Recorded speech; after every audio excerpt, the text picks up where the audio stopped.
ಇದು ಮಾಡ್ತಾರೆ ಬರ್ರಿ ಸರ್. ಸರ್ ನೀವು ಬಿಡ್ರಿ ಸಾಕು ಸರ. ಇಟ್ಟಿಲ್ಲ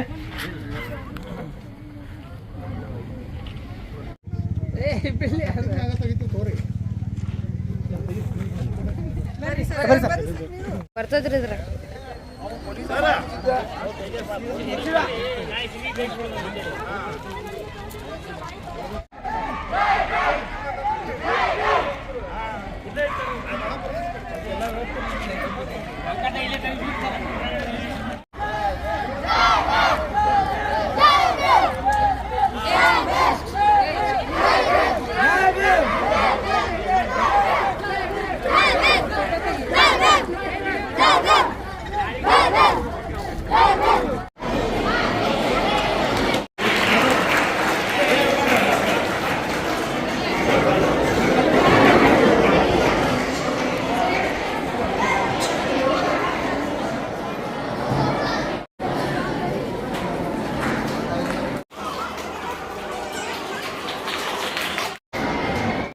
ಇದೀಗ ತಾನೇ ಸಂವಿಧಾನ ಪೂರ್ವ ಪೀಠಿಕೆಗೆ ಪೂಜೆ ಸಲ್ಲಿಸುವುದರೊಂದಿಗೆ ಬಾಬಾ ಸಾಹೇಬ್ ಅಂಬೇಡ್ಕರ್ ಅವರ ಭಾವಚಿತ್ರಕ್ಕೆ ಪೂಜೆ ಸಲ್ಲಿಸುವುದರೊಂದಿಗೆ ಕಾರ್ಯಕ್ರಮ ಆರಂಭವಾಗ್ತಾ ಇದೆ. ಮೊದಲನೇದಾಗಿ ನಾಳೆಯಿಂದ ಪ್ರಸ್ತಾವನೆ ಓದುತ್ತಿದೆ. ತಮ್ಮ ಸ್ಥಳದಲ್ಲಿ ಎದ್ದು ನಿಂದಿರಬೇಕು. ಅದೇ ರೀತಿಯಾಗಿ ನಾಡಗೀತೆ ಹಾಡುವುದರೊಂದಿಗೆ ಅಧಿಕೃತವಾಗಿ ಈ ಕಾರ್ಯಕ್ರಮಕ್ಕೆ ನಾವು ಚಾಲನೆ ಕೊಡ್ತಾ ಇದ್ದೇವೆ. ಶಾಂತತೆಯನ್ನು ಕಾಪಾಡಬೇಕು. ಹಾಡುವರು ಎಲ್ಲರೂ ತಮ್ಮ ಸ್ಥಳದಲ್ಲಿ ನಿಂತು ನಾಡಗೀತೆಯನ್ನು ಹೇಳಬೇಕು.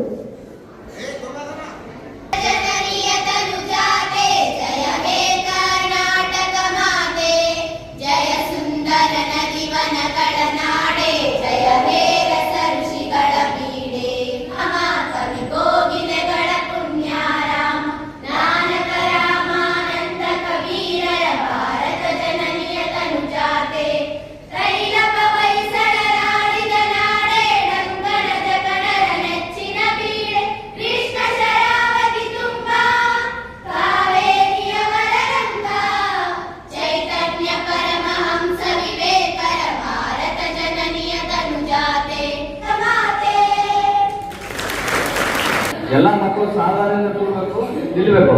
ಸಾಧಾರಣ ಕ್ಲಾಸ್ ಸಾಧಾರಣ ತಮ್ಮ ಬಲಗೈಯನ್ನು ಮುಂದೆ ಮಾಡಬೇಕು, ಎಡಗಾಲನ್ನ ಮುಂದೆ ಮಾಡಬೇಕು. ಸ್ವಲ್ಪ ಅಲ್ಲೇ ಬರ್ತಿದ್ದನ್ನು ಮಾಡ್ರಿ, ಇಲ್ಲಿ ಬಲಗೈ ಮುಂದೆ ಮಾಡಿ. ಮೇಡಮ್ ಹೇಳಿದಾಗೆ ನಾವೆಲ್ಲ ಹೇಳಬೇಕು.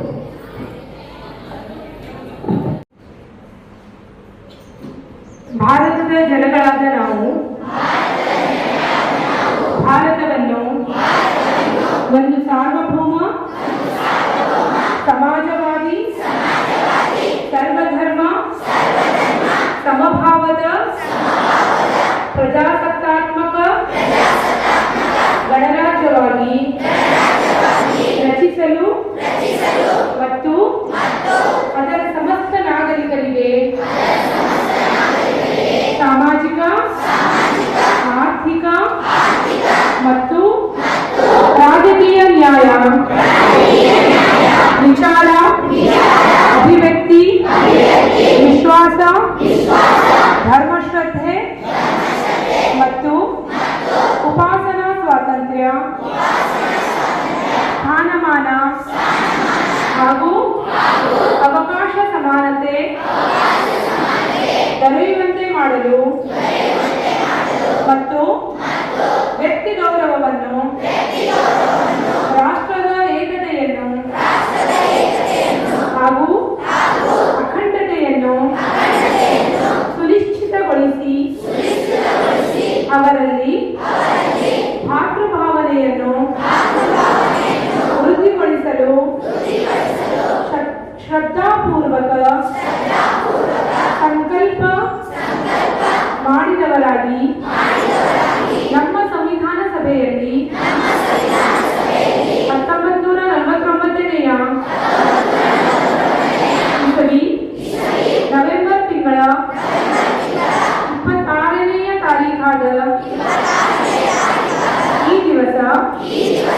ಈ ಮೂಲಕ ಈ ಸಂವಿಧಾನವನ್ನು ಅಂಗೀಕರಿಸಿ ಅಧಿನಿಯಮಿಸಿ ಅರ್ಪಿಸಿಕೊಂಡಿದ್ದೇವೆ. 19 ಏಪ್ರಿಲ್ 14ರಂದು ಹುಟ್ಟಿದರು. ಸಂವಿಧಾನ ಕರಡು ಸಮಿತಿ ಅಧ್ಯಕ್ಷರಾಗಿದ್ದರು ಅಂತೇಳಿ 2 ಮಾತು ಹೇಳಿದರು. ಆದರೆ ಇಲ್ಲಿ ಬಂದು ಹೇಳೋದು ಸರಳ ಅಲ್ಲ. ವೇದಿಕೆ ಸ್ಟೇಜ್ ಕರೆದು ಬರಬೇಕಾದ್ರೆ ಸರಳ.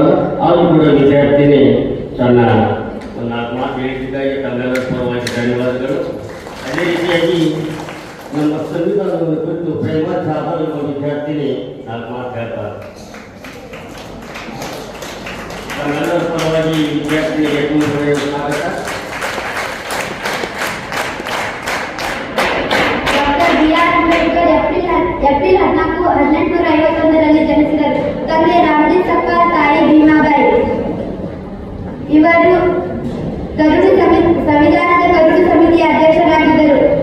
ಇವರಿಗೆ 1919ರಲ್ಲಿ ಭಾರತ ರತ್ನ ಪ್ರಶಸ್ತಿ ಸಿಕ್ಕಿತು. ಇವರು ಅವರ PhD ಡಿಗ್ರಿಯನ್ನು ಲಂಡನ್ ಯೂನಿವರ್ಸಿಟಿಯಲ್ಲಿ ತೆಗೆದರು ಮತ್ತು LLD ಡಿಗ್ರಿಯನ್ನು ಕೊಲಂಬಿಯಾ ಯೂನಿವರ್ಸಿಟಿಯಲ್ಲಿ ತೆಗೆದರು. ಇವರು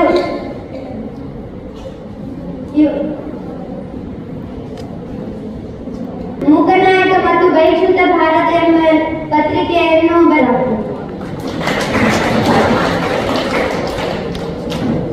ಡಾಕ್ಟರ್ ಬಿ.ಆರ್. ಅಂಬೇಡ್ಕರ್ ಅವರು ಧ್ವನಿಯಿಲ್ಲದ ಮೆಟ್ಟಕುಲವಾಗಿರ್ತಕ್ಕಂಥ ಸಮಾಜಕ್ಕೆ ಧ್ವನಿಯಾಗಿದ್ದು ಅದಕ್ಕೆ ಮೂಕ ನಾಯಕ ಬಹಿಷ್ಕೃತ ಅಂತಕ್ಕಂಥ ಪತ್ರಿಕೆ ಪ್ರಾರಂಭಿಸಿದ್ರು ಅಂತಕ್ಕಂಥ 4 ಮಾತು ಹೇಳ್ತಕ್ಕಂಥ ವಿದ್ಯಾರ್ಥಿನಿಗೆ ಧನ್ಯವಾದಗಳು. ಅದೇ ರೀತಿಯಾಗಿ ಇನ್ನೊಬ್ಬ ವಿದ್ಯಾರ್ಥಿನಿ ಐಶ್ವರ್ಯ ಚವಾನ್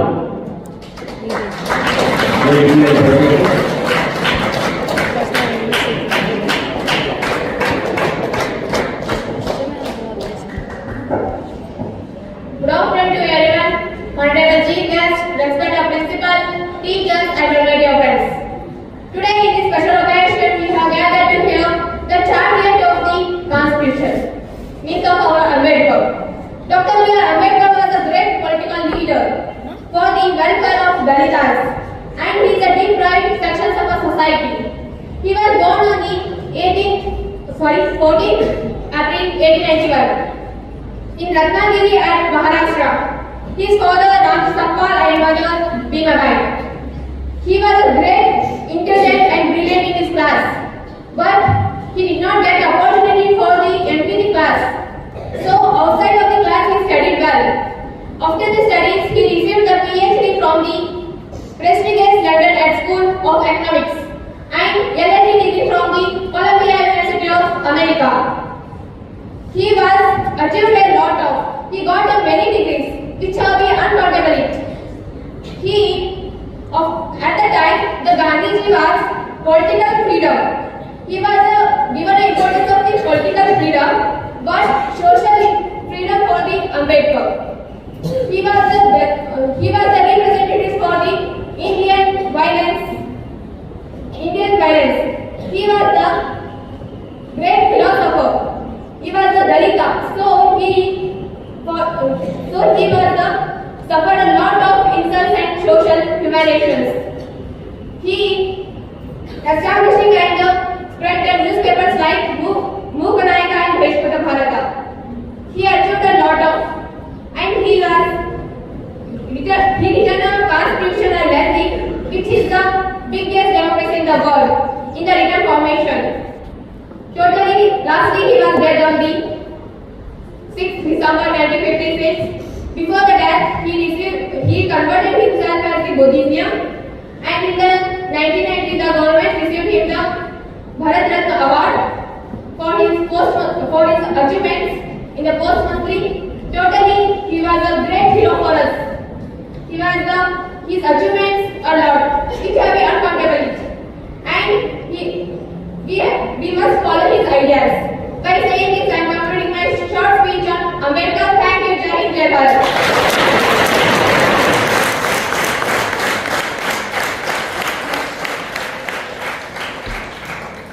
ಸ್ಪಷ್ಟವಾಗಿ ಡಾಕ್ಟರ್ ಅಂಬೇಡ್ಕರ್ ಅವರ ಕುರಿತು ಅವರ ಪದವಿಗಳ ಕುರಿತು ಮಾತನಾಡಿರ್ತಕ್ಕಂಥ ಐಶ್ವರ್ಯ ಚವಾನ್ ವಿದ್ಯಾರ್ಥಿನಿಗೆ ವೇದಿಕೆ ಮೇಲಿರ್ತಕ್ಕಂಥ ಗಣ್ಯರ ಪರವಾಗಿ ಹಾಗೂ ತಮ್ಮೆಲ್ಲರ ಪರವಾಗಿ ವೈಯಕ್ತಿಕವಾಗಿ ತುಂಬ ಹೃದಯದ ಅಭಿನಂದನೆಗಳು. ಈಗ ಸಂವಿಧಾನ ಕುರಿತು ಹಾಡು, ರಾಷ್ಟ್ರ ಸಂವಿಧಾನಕ್ಕೆ ನೀನೇ ಶಿಲ್ಪಿ ಅಂತ ಹಾಡು ಹಾಡುವುದು ಅಮೃತ ರೇಣುಕ ಎಂಬ ವಿದ್ಯಾರ್ಥಿನಿಯರು ವೇದಿಕೆ ಮೇಲೆ ಬರಬೇಕು.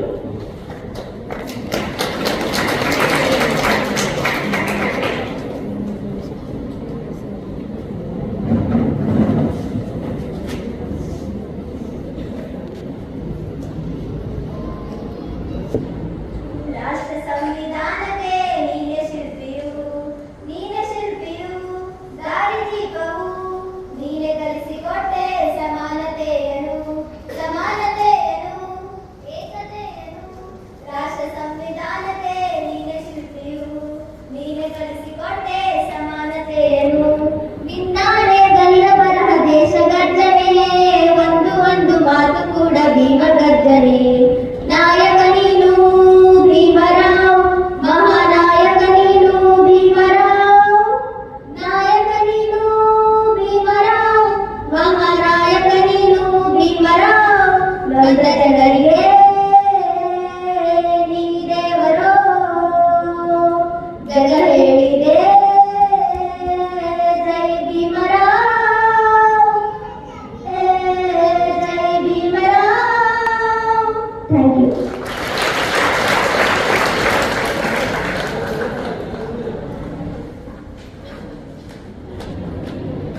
ಬಹಳ ಸುಂದರವಾಗಿರ್ತಕ್ಕಂಥ ಮಹಾನ್ ನಾಯಕನ ವರ್ಣನೆಯ ಗೀತೆಯನ್ನು ಹಾಡಿರ್ತಕ್ಕಂಥ ವಿದ್ಯಾರ್ಥಿನಿಯರಿಗೆ ತುಂಬ ಹೃದಯ ಧನ್ಯವಾದಗಳು. ಅದೇ ರೀತಿಯಾಗಿ ರೇಣುಕಾ ಅಮೃತ ಕಲ್ಪನಾ ಎಂಬ ವಿದ್ಯಾರ್ಥಿನಿಯರು ಮಹಾರಾಷ್ಟ್ರದ ಎನ್ನುವಂಥ ಒಂದು ಗೀತೆಯನ್ನು ಹಾಡಲಿದ್ದಾರೆ.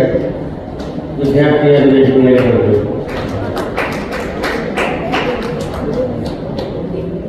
ರೇಣುಕಾ ಅಮೃತ ಕಲ್ಪನಾ.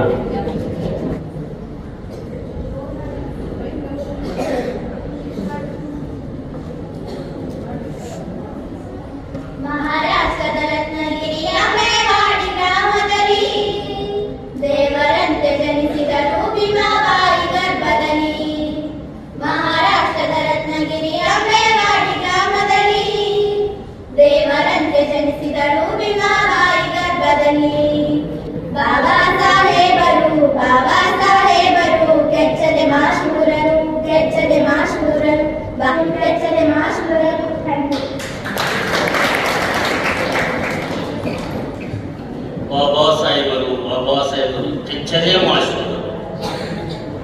ಆ ಮಹಾಶೂರ ಖಡ್ಗವನ್ನು ಹಿಡಿದು ಹೋರಾಟ ಶತ್ರುವಿನೊಂದಿಗೆ ಮಾಡಿಲ್ಲ. ತನ್ನ ಧ್ಯಾನದ ಘರ್ಷಣೆಯ ಮೂಲಕ ಶತ್ರುಗಳ ಸಂಹಾರ ಮಾಡಿರ್ತಕ್ಕಂಥ ಧೀಮಂತ ವ್ಯಕ್ತಿ, ಧೀಮಂತ ಶಕ್ತಿ ಯಾರಂದ್ರೆ ಅವರು ಡಾಕ್ಟರ್ ಬಾಬಾ ಸಾಹೇಬ್ ಅಂಬೇಡ್ಕರ್ ಅಂತ ಹೇಳಕ್ಕೆ ತುಂಬಾ ಹೆಮ್ಮೆ ಸತ್ಯ. ಅಂತ ಉತ್ತಮವಾಗಿರ್ತಕ್ಕಂಥ ಗೀತೆಯನ್ನು ಹಾಡಿರ್ತಕ್ಕಂಥ ವಿದ್ಯಾರ್ಥಿನಿಯರಿಗೆ ತಮ್ಮೆಲ್ಲರ ಪರವಾಗಿ, ವೇದಿಕೆ ಮೇಲೆ ಇರ್ತಕ್ಕಂಥ ಗಣ್ಯರ ಪರವಾಗಿ, ವೈಯಕ್ತಿಕವಾಗಿ ತುಂಬ ಧನ್ಯವಾದಗಳು. ಈಗ ಸವಿತಾ ಎಂಬ ವಿದ್ಯಾರ್ಥಿನಿ ಕಂದ ಎನ್ನುವಂಥ ಗೀತೆಯನ್ನು ಹಾಡಲಿದ್ದಾರೆ. ಆ ವಿದ್ಯಾರ್ಥಿನಿ ವೇದಿಕೆ ಮೇಲೆ ಪ್ರತಿಭಾಗಿ ನಮ್ಮೆಲ್ಲರ ಪರವಾಗಿ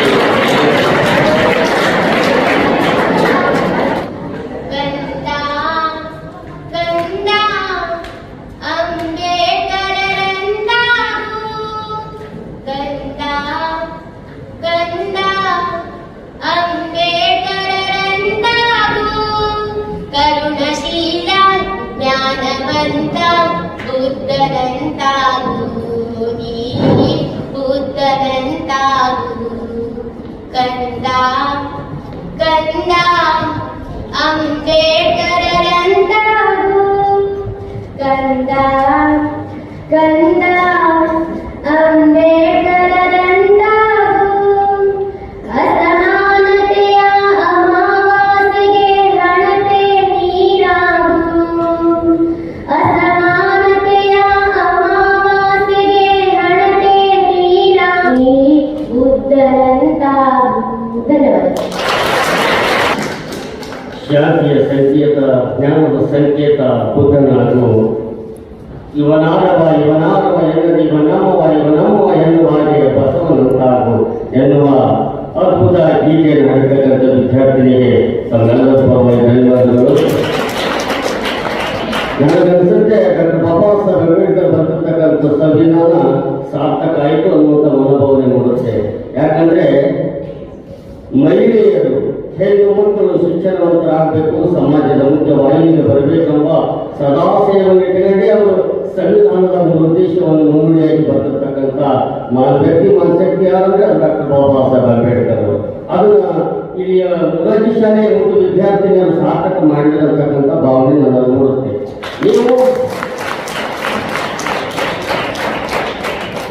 ವಿದ್ಯಾರ್ಥಿಗಳು ಯಾರಾದರೆ ಡಾಕ್ಟರ್ ಬಾಬಾ ಸಾಹೇಬ್ ಅಂಬೇಡ್ಕರ್ ಕುರಿತು ಮಾತುಗಳನ್ನು ಅಥವಾ ಅವರ ಅಭಿಮಾನದ ಯಾವುದಾದ್ರೂ ರಾಷ್ಟ್ರಭಕ್ತಿ ಗೀತೆಯನ್ನು ಹಾಡೋದಿದ್ರೆ ವೇದಿಕೆ ಮೇಲೆ ಬರಕ ತುಂಬ ಸ್ವಾಗತವನ್ನು ಕೊಡ್ತೇನೆ.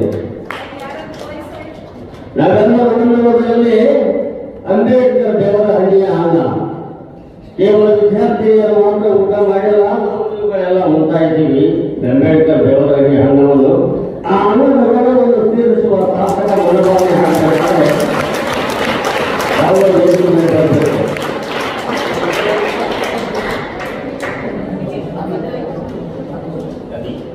ಅಡಿ ಎಂಬ ವಿದ್ಯಾರ್ಥಿ ತಮ್ಮೆಲ್ಲರನ್ನು ಉದ್ದೇಶಿಸಿ ಸಂವಿಧಾನದ ಕುರಿತು ಭಾಷಣ ಮಾಡಲಿದ್ದಾರೆ. ಅವರಿಗೆ ತಮ್ಮೆಲ್ಲರ ಪರವಾಗಿ ತುಂಬ ಹೃದಯದ ಸ್ವಾಗತ. ಇದು ಸ್ಪರ್ಧಾತ್ಮಕವಿಲ್ಲ, ಯಾರು ಕಲರು ವೇದಿಕೆ ಕೊಡೋದಿಲ್ಲ, ಯಾರು ಕಲರು ಕುರ್ಚಿ ಕೊಡೋದಿಲ್ಲ. ಅಂಬೇಡ್ಕರ್ ಹೇಳೋಣ, ಅವಕಾಶದಿಂದ ಕಲರು ಯಾವಾಗ ಕೊಡೋದಿಲ್ಲ, ಅದರ ಕೆಟ್ಟದನ್ನು ಆಳುವಂತ ಅನುಸರಣೆ ಆಗ್ಬೇಕಂತ ಹೇಳ್ತಾರೆ ಅಂಬೇಡ್ಕರ್. ಅದು ಹೆಂಗೆ? ಅಕ್ರಮದಿಂದ, ಸ್ವಾಭಿಮಾನದಿಂದ, ಶಿಕ್ಷಣದಿಂದ ಕೈಸಿಕೊಂಡು ಅಧಿಕಾರ ಅನುಭವಿಸ್ಬೇಕಂತ ಹೇಳ್ತಾರೆ. ಅದನ್ನು ಸಾರ್ಥಕ ಮಾಡಬೇಕಾದ್ರೆ ಈ ಯುಗದಲ್ಲಿ ಸ್ಪರ್ಧೆ ಮಾಡಿ ನಾವೆಲ್ಲ ಗೆಲ್ಲಬೇಕಾಗುತ್ತೆ. ಸ್ಪರ್ಧಾತ್ಮಕವಿಲ್ಲ. ವಿದ್ಯಾರ್ಥಿಯಿಂದ ಭಾಷಣ. ವೇದಿಕೆ ಮೇಲೆ ಆಸೀನರಾಗಿರುವಂತಹ ನಮ್ಮ ಶಾಲೆಯ ಪ್ರಾಂಶುಪಾಲರೇ, ಎಲ್ಲ ಅತಿಥಿಗಳೇ, ಶಿಕ್ಷಕರೇ ಹಾಗೂ ನಮ್ಮ ಶಾಲೆಯ ಎಲ್ಲ ವಿದ್ಯಾರ್ಥಿಗಳೇ, ಮೊದಲಿಗೆ ನಾನು ಹೇಳೋದು ಸಂವಿಧಾನ ಅಂತಂದ್ರೆ ರೂಲ್ಸ್ ಆ್ಯಂಡ್ ರೆಗ್ಯುಲೇಷನ್ಸ್. ಫಸ್ಟ್ಲಿ ನಾನು ಹೇಳೋದೇನಂತಂದ್ರೆ ಇವತ್ತಿನ ದಿನ ನಾವೇನ್ ಮಾಡತ್ತೀವಿ ಅಂತಂದ್ರೆ ಸಂವಿಧಾನವನ್ನು ನಾವು ನೆನಪಿಸ್ಕೊಳತ್ತೀವಿ, ನಮ್ಮ ಬಾಬಾ ಸಾಹೇಬ್ ಭೀಮ್ರಾವ್ ಅಂಬೇಡ್ಕರ್ ಅವರನ್ನ ನೆನಪಿಸ್ಕೊಳತ್ತೀವಿ. ಇವತ್ತಿನ ದಿನ ನಾನು ಏನ್ ಹೇಳತ್ತೀನಿ ಅಂತಂದ್ರೆ ಒಂದಿನಕ್ಕೋಸ್ಕರ ವರ್ಷದಾಗ ಒಂದಿನ ಮಾತ್ರ ಅಂಬೇಡ್ಕರ್ ಅವ್ರನ್ನ ನೆನಪಿಸ್ಕೊಂಡ್ರೆ ಅದು ಸಾರ್ಥಕ ಆಗೋದಿಲ್ಲ. ಇದನ್ನ ಮಾತ್ರ ನೆನಪಿಡಬೇಕು. ಇವತ್ತು ಅಂಬೇಡ್ಕರ್ ಅವರು ಸಂವಿಧಾನವನ್ನು ಬರೆದಿರ್ಲಿಲ್ಲ ಅಂದ್ರೆ ಇವತ್ತು ಈ ಲೇಡೀಸ್ ಆಗಲಿ, ನಾವು ಶಿಕ್ಷಕರಾಗಲಿ, ನಾನಾಗಲಿ ನಿಂತ ಮಾತಾಡಕ್ ಆಗ್ತಿರಲಿಲ್ಲ. ಯಾಕಂದ್ರೆ ಸಂವಿಧಾನ ಹಕ್ಕನ್ನು ಕೊಟ್ಟೈತಿ. ರೈಟ್ ಟು ಈಕ್ವಾಲಿಟಿ ಇರ್ಲಿಕ್ಕಂದ್ರೆ ನಾವು ಇವತ್ತು ಯಾರು ಇರ್ತಿರ್ಲಿಲ್ಲ. ರೈಟ್ ಟು ಲಿಬರ್ಟಿ ಇರ್ತಿರ್ಲಿಲ್ಲ ಅಂದ್ರೆ ನಾವು ಯಾರು ಇರ್ತಿರ್ಲಿಲ್ಲ. ಸಂವಿಧಾನ ಅಂತಂದ್ರೆ ಸಮಾನತೆ. ಈ ಸಮಾನತೆ ಇವತ್ತು ಸಿಕ್ಕೈತಿ ಅಂದ್ರೆ ನಾವು ಬಹಳ ಸಾರ್ಥಕತೆ ಹೊಂದಿದ್ದೇವೆ.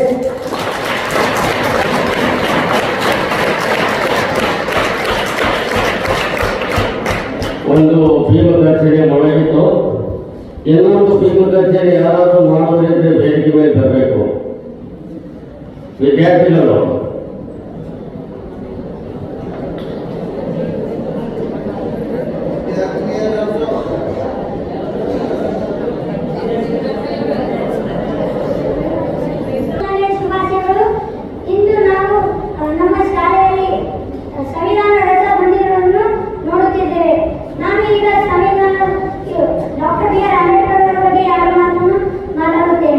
ಡಾಕ್ಟರ್ ಬಿ ಆರ್ ಅಂಬೇಡ್ಕರ್ ಅವರು 14 ಏಪ್ರಿಲ್ 1900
ಮೊರಾರ್ಜಿ ವಸತಿ ಶಾಲೆಯ ಪ್ರಾಂಶುಪಾಲರು ಕೂಡ ಡಾಕ್ಟರ್ ಬಾಬಾ ಸಾಹೇಬ್ ಅಂಬೇಡ್ಕರ್ ಹಾಗೆ ಮೂಕನಾಯಕ ಪತ್ರಿಕೆಯ ವರದಿಗಾರರಾಗಿದ್ದರು ಎನ್ನುವಂಥ ಸ್ಮರಣೆಯ ಮಾತನ್ನು ಹೇಳಿರ್ತಕ್ಕಂಥ ಪ್ರೇಮದಾಸ್ ವಿದ್ಯಾರ್ಥಿಗೆ ತಮ್ಮೆಲ್ಲರ ಪರವಾಗಿ ಧನ್ಯವಾದಗಳು.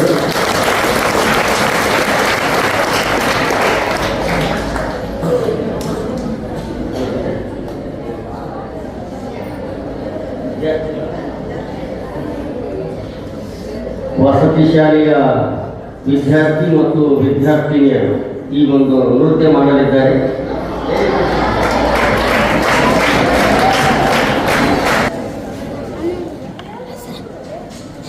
ನಾವು 5 ನಿಮಿಷದಲ್ಲಿ ಮುಗಿಸ್ತೀವಿ. ನಿಮ್ಮ ಡಾನ್ಸ್ ಅನ್ನ ಈಗ ಎಲ್ಲರೂ ಆತುರದಲ್ಲಿದ್ದಾರೆ. ನೀವು ಮತ್ತೊಮ್ಮೆ ನಾನು ನೋಡಬೇಕು, ನಾವು ಆತುರದಲ್ಲಿದ್ದೀವಿ.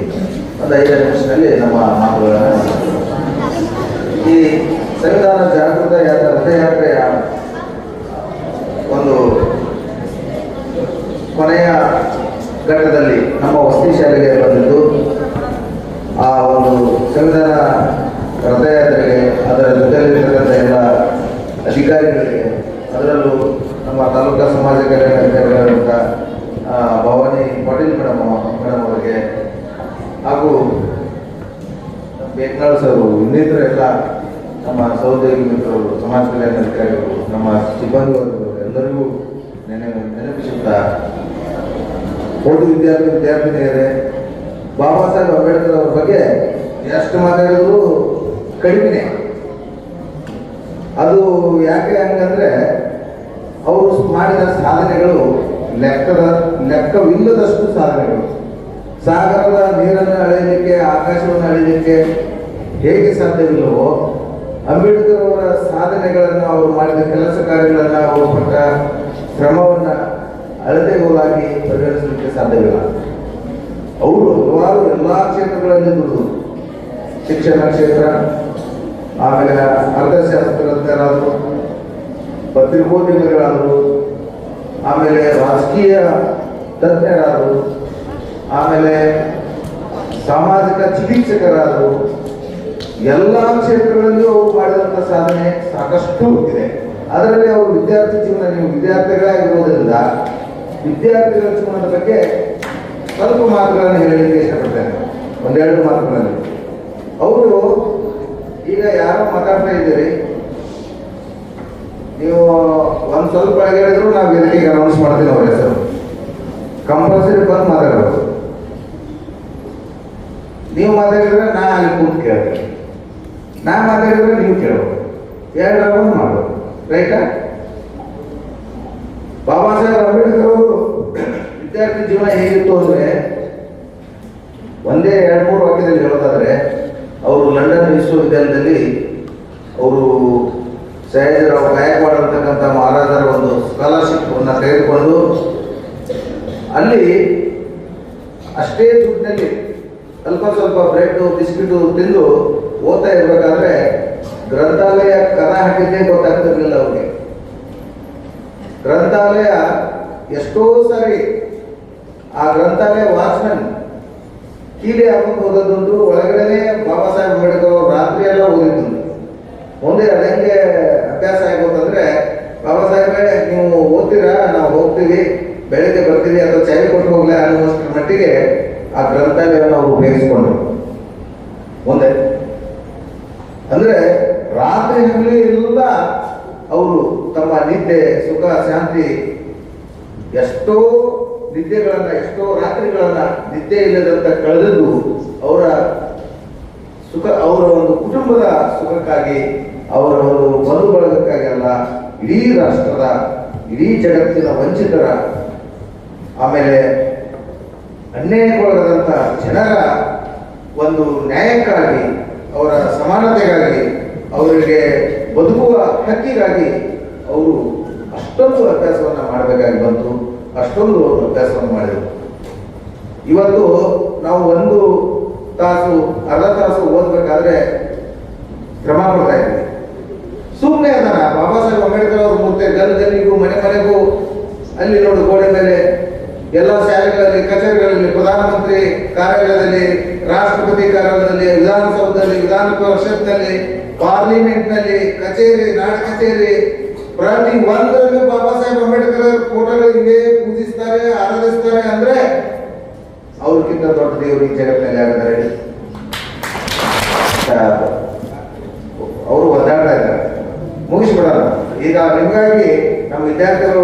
ಪಾಸ್ ಮಾಡ್ತಾ ಇದ್ದಾರೆ ಮಹಾನಾಯಕರು ಬಾಬಾ ಸಾಹೇಬ್ ಅಂಬೇಡ್ಕರ್ ಅವ್ರ ಬಗ್ಗೆ ತಾವು ವೀಕ್ಷಿಸಬೇಕಾದ ವಿನಂತಿಸ್ತಾ ನಾನು 2 ಮಾತುಗಳನ್ನು ಮುಗಿಸ್ತೇನೆ. ಜೈ ಹಿಂದ್, ಜೈ ಹಿಂದ್. ನನ್ನ ಅನುಭವದ ಮಾತುಗಳನ್ನು ಮತ್ತು ಡಾಕ್ಟರ್ B.R. ಅಂಬೇಡ್ಕರ್ ಅವರ ಬಗ್ಗೆ ಮತ್ತು ಸಂವಿಧಾನದ ಬಗ್ಗೆ ಸಾಕಷ್ಟು ವಿಚಾರಗಳನ್ನ ವ್ಯಕ್ತಪಡಿಸಿದಂತ ನಮ್ಮ ಪ್ರಾಂಶುಪಾಲರಿಗೆ ತುಂಬ ಹೃದಯದ ಧನ್ಯವಾದಗಳನ್ನು ಹೇಳ್ತೇನೆ.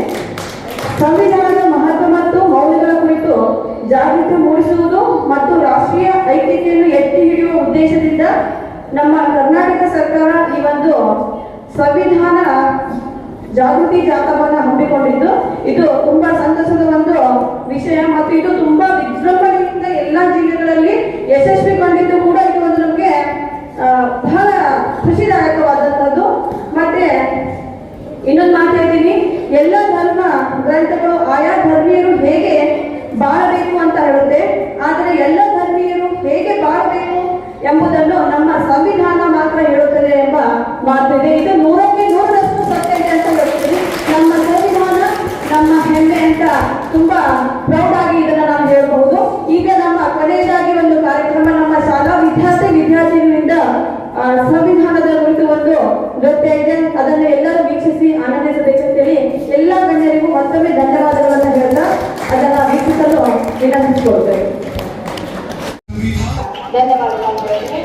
ಈಗ ನಮ್ಮಲ್ಲಿ ಬೆಗ್ನಾಳ್ ಸರ್ ಅಂತ ಇದ್ದಾರೆ, ವಾರ್ಡನ್ ಸರ್ ಅವರು ಬಂದು ಈ ಒಂದು ಹಾಡವನ್ನು ಹಾಡ್ತಾರೆ. ಎಲ್ಲರೂ ಅವರಿಗೆ ಚಪ್ಪಾಳೆ ಮೂಲಕ ವೇದಿಕೆಗೆ ಸ್ವಾಗತಿಸಬೇಕಾಗ್ತದೆ. ಜನಪದ ಗೀತೆ ಇದು.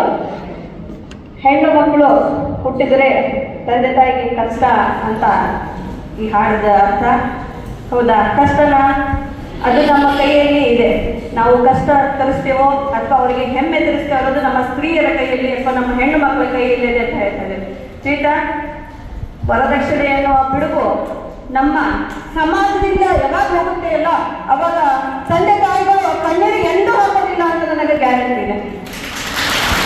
ವರದಕ್ಷಿಣೆ ಕೊಡದೇ ಇರುವಾಗೆ ತಗೊಳ್ಳದೇ ಇರುವಾಗೆ ನಾವು ಹೆಣ್ಣು ಮಕ್ಕಳು ಸಾಧನೆ ಮಾಡಿದ್ರೆ ಯಾರು ನಮಗೆ ವರದಕ್ಷಿಣೆ ಕೇಳೋದಿಲ್ಲ. ನಾವು ವರದಕ್ಷಿಣೆ ಕೊಡಲಾಗದೆ ಮದುವೆಯನ್ನು ಆಗಿದ್ದೇವೆ, ನಮ್ಮ ತಂದೆ ತಾಯಿಗೆ ಅದು ಹೆಮ್ಮೆನೂ ಇದೆ ಅಂತ ಹೇಳ್ತೀನಿ. ಎಲ್ಲ ಮಹಿಳೆಯರು ಅಥವಾ ಹೆಣ್ಣು ಮಕ್ಕಳು ಸಮಾಜದ ಒಂದು ಸಮಸ್ಯೆಗಳನ್ನ ಅಥವಾ ನಾವು ಎದುರಿಸುವಂತಹ ಸಮಸ್ಯೆಗಳನ್ನ